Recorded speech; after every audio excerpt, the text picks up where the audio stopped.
Good morning students. Sociology की class में आपका स्वागत है। आज हम क्लास 11 से थर्ड चैप्टर को पढ़ेंगे जिसका टाइटल है सामाजिक संस्थाओं को समझना। इससे पहले हम जो पिछले अध्याय हैं उन अध्यायों में हमने ये जाना कि हर एक जो व्यक्ति होता है उसकी समाज में एक परिस्थिति होती है, यानी उसका एक स्टेटस होता है और उसी स्टेटस के अकॉर्डिंग उसकी अलग अलग उसके रोल्स होते हैं, अलग अलग भूमिकाएं होती हैं। लेकिन साथ ही साथ हमने ये भी जाना कि इनका जो चुनाव है कि कैसे हमें कौन सी भूमिकाएं निभानी है, हमारी क्या परिस्थिति होगी, इसके चुनाव पर हमारा कोई खास नियंत्रण नहीं होता। कई तरह की परिस्थिति ऐसी होती है जो कि गिवन ही होती है, हमारे पास वो अचीव्ड होती ही नहीं है, तो उसके चुनाव पर हमारा कोई नियंत्रण नहीं होता। और जो हमारी भूमिकाएं हैं उनसे क्या एक्सपेक्ट किया जाता है, हमें क्या रोल निभाना है, उस रोल के मुख्य कर्तव्य क्या हैं, एक्सेट्रा जो चीज़ें हैं, इन पे हमारा कोई नियंत्रण नहीं होता, बल्कि ये समाज के द्वारा निर्धारित होती हैं। अब समाज इन्हें कैसे निर्धारित करता है? ये निर्धारण बेसिकली होता है सामाजिक संस्थाओं से।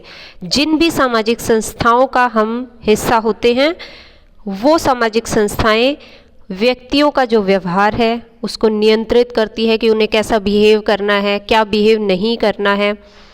उसको वो प्रतिबंधित भी करती हैं कहीं ना कहीं कि आप किस तरह के व्यवहार को कर सकते हैं, और अगर आप उस व्यवहार को वैसे नहीं करेंगे जो डिज़ायर्ड वे है तो आपको दंडित किया जा सकता है, या फिर अगर आप डिज़ायर्ड वे में ही उस रोल को प्ले करते हैं तो आपको पुरस्कृत भी किया जा सकता है। ये सभी काम करती हैं सामाजिक संस्थाएं, यानी सोशल इंस्टीट्यूशंस। तो सोशल इंस्टीट्यूशंस को हम कैसे समझ सकते हैं? देखो, मुख्य तौर पर अगर हम सोशल इंस्टीट्यूशंस को समझने की कोशिश करें तो जैसे अगर हम कह रहे हैं कि ये एक सोसाइटी है, तो इस सोसाइटी के अलग अलग जो पार्ट्स हैं वो मिल के, ये सोशल इंस्टीट्यूशंस मिल के ही सोसाइटी को बनाते हैं। ये सोसाइटी के मुख्य बिंदु हैं। जैसे हम देख रहे हैं एजुकेशन, शिक्षा की जो संस्था है कि कैसी एजुकेशन होनी चाहिए, क्या उसके ऑब्जेक्टिव होने चाहिए, वो लोगों को किस किस तरह के व्यवहार है वो सिखाती है। रिलीजन एक और जो है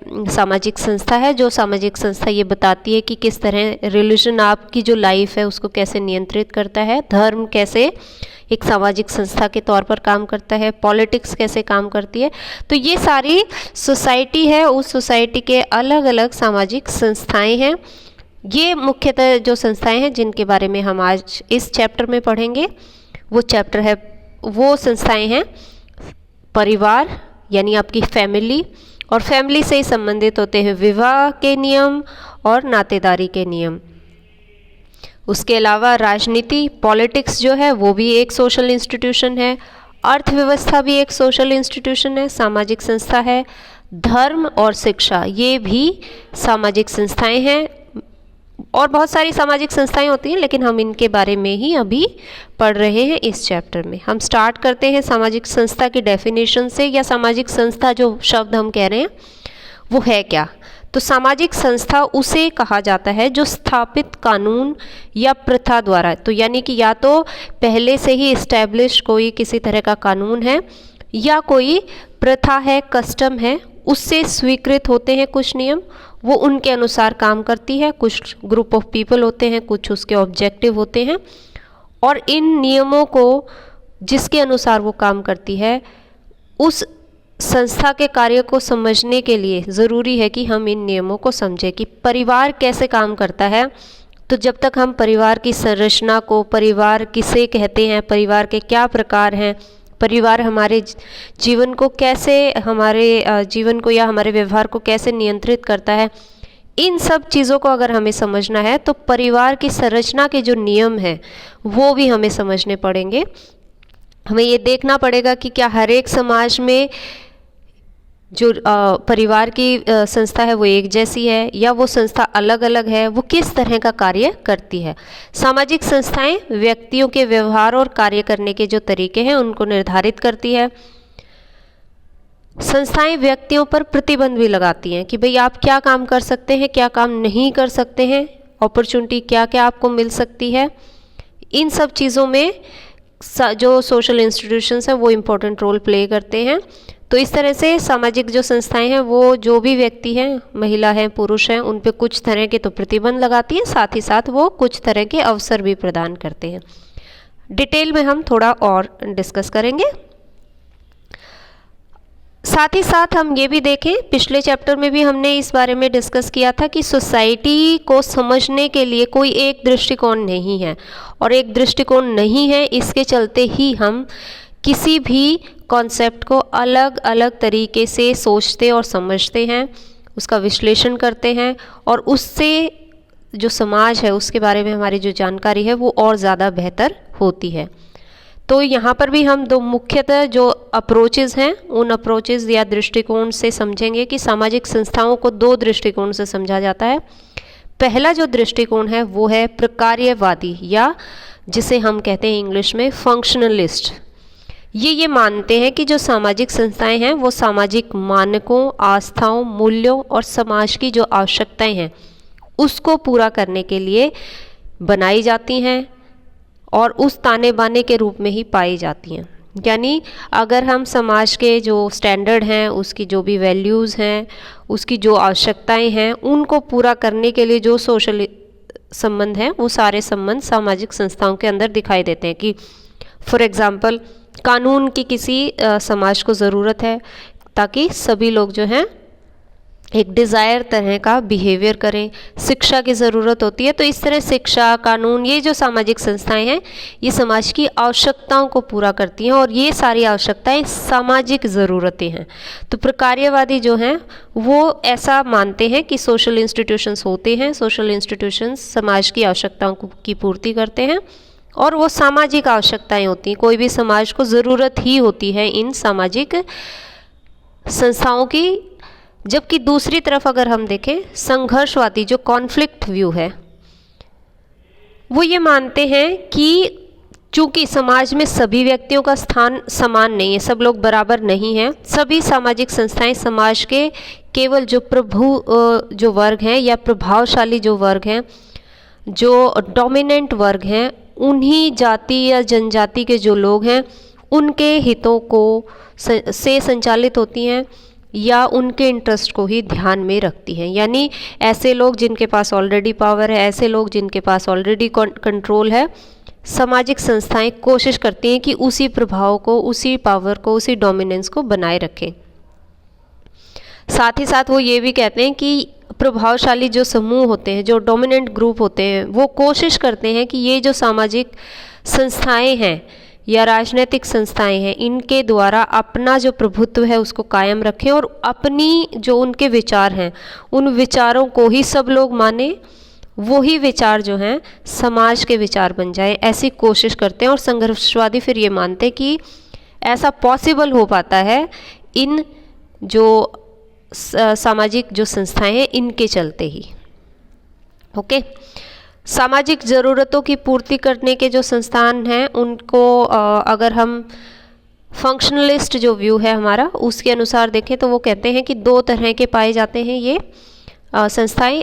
इनफॉर्मल संस्थाएं होती हैं, अनौपचारिक संस्थाएं होती हैं, और औपचारिक सामाजिक संस्थाएं होती हैं। तो अगर हम अनौपचारिक या इनफॉर्मल सामाजिक जो संस्थाएं हैं उनका एग्जाम्पल देखें तो परिवार जो है वो इनफॉर्मल होता है, धर्म भी जो है वो इनफॉर्मल होता है या वो एक प्राइवेट सेक्टर में पाया जाता है, जबकि प्राइवेट से मतलब यहाँ पर्सनल से है। और औपचारिक जो कि फॉर्मल हैं, जैसे कानून है, शिक्षा है, राजनीति है, जो हमारे सार्वजनिक जीवन का हिस्सा होती हैं, वो फॉर्मल सामाजिक संस्थाओं के अंतर्गत आती हैं।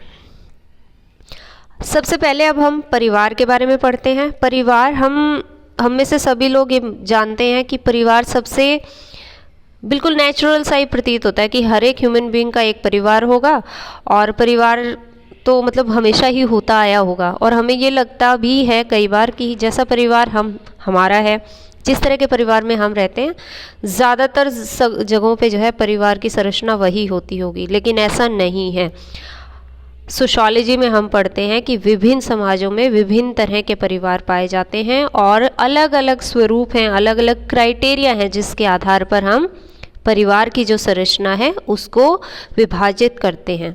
जैसे परिवार में लोगों की जो संख्या है उसके आधार पर हम दो तरह के परिवार डिस्कस करते हैं। पहला जो परिवार है, देखिए यहाँ लिखा है मूल परिवार, तो यानी एक परिवार जिसे मूल कहा जाता है और दूसरे तरह का जो परिवार है उसे विस्तृत या संयुक्त परिवार कहा जाता है। मूल परिवार में अगर आप देखें तो मूल परिवार के अंतर्गत माता पिता आते हैं, यानी एक दंपत्ति आती है, एक कपल आता है, और उसके अलावा उसमें उनके बच्चे शामिल होते हैं। तो यानी एक कपल, एक दंपत्ति और उनके बच्चे भी वो सारे बच्चे जो अविवाहित बच्चे हैं। अगर बच्चे विवाह करके दूसरा अपना परिवार, उनका अपना परिवार अलग हो जाता है। जब हम विस्तृत या संयुक्त परिवार की बात करते हैं तो इसमें एक से अधिक दंपत्ति आ जाती हैं और अक्सर दो या दो से अधिक जो पीढ़ियां होती हैं वो परिवार का हिस्सा होती हैं। जैसे अगर आप देखें जो संयुक्त परिवार का एग्जाम्पल है, उसके अंदर मम्मी पापा हैं, चाचा चाची हैं, ताऊ ताई हैं या दादा दादी। तो दो पीढ़ी अगर हम कहें तो दादा दादी हैं और आपकी पीढ़ी है और आपके पेरेंट्स की पीढ़ी, तो 3 पीढ़ियाँ हो गई। उस तरह से एक दंपत्ति होगी, एक से अधिक दंपत्ति होगी, जबकि एक होगी तो वो मूल परिवार कहलाएगा। अब परिवार की संरचना का अगर वर्गीकरण हम देखें, उसको क्लासिफाई करा जाता है निवास स्थान के आधार पर। ऊपर हमने संख्या के आधार पर किया था, नीचे अब हम करने 3 और प्रकार हैं जिसके अनुसार सोशियोलॉजिस्ट किसी भी परिवार की जो संरचना है, स्ट्रक्चर है, उसको क्लासिफाई करते हैं। पहला है निवास स्थान के आधार पर, यानी लोग कहाँ पर रहते हैं ये डिसीजन होता है, इसके आधार पर परिवार की संरचना होती है। वंश के आधार पर कि वंश में नाम किसका चलता है, किसके नाम से किसको नाम मिलता है, उसे कहा जाता है वंश के आधार पर, लीनेज के आधार पर। और सत्ता के आधार पर, यानी किसके पास पावर होती है, डिसीजन मेकिंग कौन करता है, इसके आधार पर भी कोई जो परिवार है उसकी संरचना को देखा जाता है। निवास स्थान के आधार पर पितृस्थानीय परिवार होता है और मातृस्थानीय परिवार होता है। वंश के आधार पर पितृवंशीय, मातृवंशीय परिवार होते हैं और सत्ता के आधार पर पितृसत्तात्मक और मातृसत्तात्मक परिवार आते हैं। चलिए इनके बारे में डिस्कस करते हैं थोड़ा और ज़्यादा डिटेल में। अगर हम निवास के आधार पर परिवार की संरचना को देखते हैं तो पितृस्थानीय परिवार या जिसे पैट्रीलोकल कहा जाता है, इस तरह का निवास स्थान के आधार पर ये एक कैटेगराइजेशन है और दूसरा कैरेक्टराइजेशन है जो कि क्लासिफिकेशन है मातृस्थानीय यानी मैट्रीलोकल तरह का परिवार। पितृस्थानीय में क्या होता है कि जब नवविवाहित जोड़ा जो है वो वर के माता पिता के साथ रहता है। हम में से अधिकतर लोग इस तरह का जो परिवार है का प्रकार है उससे परिचित हैं। हमारे ज़्यादातर जो हमारे आसपास देखने को मिलता है वहाँ पे हम देखते हैं कि शादी के बाद वर के माता पिता यानी जो लड़का है उसके माता पिता के घर लड़की जाकर रहती है, जिसे कहा जाता है पैट्रीलोकल, यानी वर के माता पिता के साथ नवविवाहित जोड़ा रहता है। जबकि अगर नवविवाहित जोड़ा वधू के माता पिता यानी जो लड़की है उसके माता पिता के साथ रहेगा तो ऐसे परिवार को मातृस्थानीय परिवार कहा जाता है। भारत के कई हिस्सों में और विश्व के कई हिस्सों में इस तरह की प्रथा पाई जाती है, ऐसा कस्टम पाया जाता है जहाँ पर मातृस्थानीय परिवार पाए जाते हैं, जहाँ ये ट्रेडिशन है कि शादी के बाद वधू के माता पिता के साथ जो नवदंपत्ति है वो रहती है, यानी जो नया कपल है वो वधू के माता पिता के यहाँ रहता है। इसके बाद अगर हम देखें वंश के आधार पर यानी जो नाम और संपत्ति किससे किसको मिलती है उस आधार पर अगर हम देखें तो पितृवंशीय परिवार यानी पैट्रीलिनियल परिवार जिसमें जायदाद या वंश का जो नाम है वो पिता से पुत्र को मिलता है, तो पिता से जो पुत्र को मिलेगा उसे पितृवंशीय कहा जाएगा, पैट्रीलिनियल कहा जाएगा। और जहाँ जायदाद या वंश का जो नाम है वो माँ से बेटी को मिलता है उसे मातृवंशीय परिवार यानी मैट्रीलिनियल परिवार कहा जाएगा। और विश्व में कई जगहों पे हमें ये प्रथा भी दिखाई देती है, भारत के अंदर भी मातृवंशीय परिवार पाए जाते हैं। आगे हम थोड़ा और डिस्कस करेंगे, तब हम इसके बारे में डिटेल से बात करेंगे।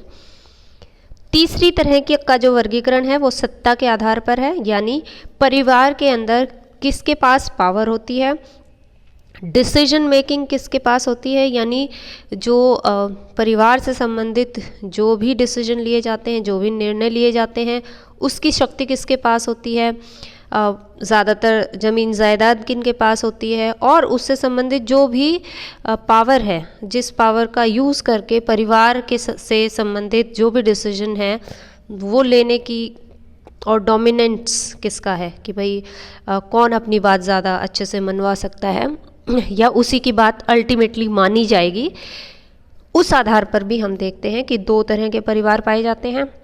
पितृसत्तात्मक या जिसे पितृतंत्रात्मक भी कहा जाता है, अंग्रेजी में इसे हम पैट्रियार्की कहते हैं।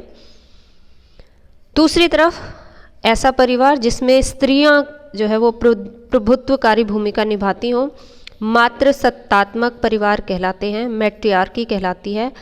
हालांकि जहां स्त्रियों के पास सारी ही डिसीजन मेकिंग हो, सारी ही पावर हो, ऐसा वर्ल्ड में कोई भी सोसाइटी में हमें देखने को नहीं मिलता।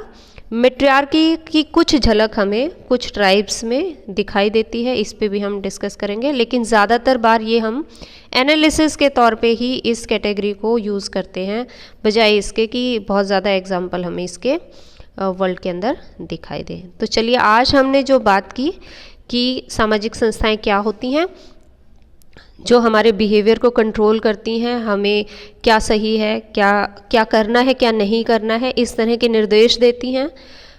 ऐसी संस्थाएं जो हम इस थर्ड चैप्टर में पढ़ेंगे, और उसमें से भी हमने अभी स्टार्ट किया है परिवार को पढ़ना, और अभी हमने परिवार की जो वोकैबुलरी है कि परिवार किस किस तरह के पाए जाते हैं उसके ऊपर डिस्कस किया है।